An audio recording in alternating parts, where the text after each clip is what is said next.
ప్రస్తుత టెక్ జనరేషన్లో ఎక్కువగా వినిపిస్తున్న పేరు గిగ్ ఎకానమీ. దీనికి డిమాండ్ రోజురోజుకు గణనీయంగా పెరుగుతోందట.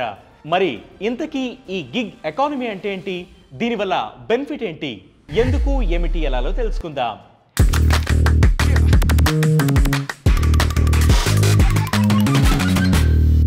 దీపం ఉండగానే ఇల్లు చక్కబెట్టుకోవాలి అనే సామెతను నేటి తరం యువత బాగా ఫాలో అవుతోంది. ఉద్యోగంతో పాటు అదనపు సంపాదనపై ఫోకస్ చేసి ఖర్చులకు తగిన ఆదాయాన్ని ఆర్జిస్తున్నారు. రెగ్యులర్ ఉద్యోగాలతో పాటు part time jobs, freelancing, temporary contract వంటి ప్రత్యామ్నాయ జాబ్స్ చేస్తూ సంపాదించుకుంటున్నారు. ఈ ప్రాసెస్ ద్వారా వస్తున్న ఆదాయాన్నే గిగ్ ఎకానమీ అంటారు. గిగ్ అంటే షార్ట్ పీరియడ్ ఆఫ్ టైం వరకు మాత్రమే ఉండే పని అని అర్థం. ఈ గిగ్ వర్కర్లుగా పనిచేసే వారిని సంస్థలు ఉద్యోగస్తులుగా కాకుండా పార్ట్నర్స్ గా పరిగణిస్తాయి.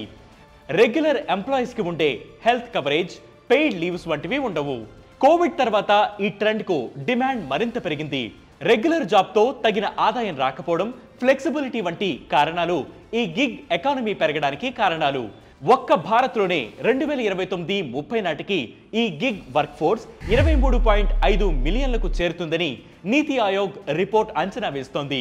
వర్క్ లైఫ్ బ్యాలెన్స్ కోసం, ఫ్లెక్సిబిలిటీ కోసం కొందరు రెగ్యులర్ జాబ్స్ పక్కన పెట్టి ఈ గిగ్ వర్క్ పైనే ఫోకస్ పెడితే, అదనపు సంపాదన కోసం మరికొందరు రెగ్యులర్ జాబ్స్ తో ఇలా గిగ్ వర్క్స్ చేసుకుంటున్నారు. మరి మీరు కూడా ఈ గిగ్ కల్చర్ ని ఫాలో అవుతున్నారా? అయితే మీ అభిప్రాయాన్ని కింద కామెంట్ సెక్షన్ లో మెన్షన్ చేయండి. ఇలాంటి ఇంట్రెస్టింగ్ ఫ్యాక్ట్స్ కోసం ప్రతిరోజు వేటి న్యూస్ యాప్ ని ఫాలో అవ్వండి. దాంతోపాటు వేటి న్యూస్ తెలుగు యూట్యూబ్ ఛానల్ ని సబ్స్క్రైబ్ చేయండి.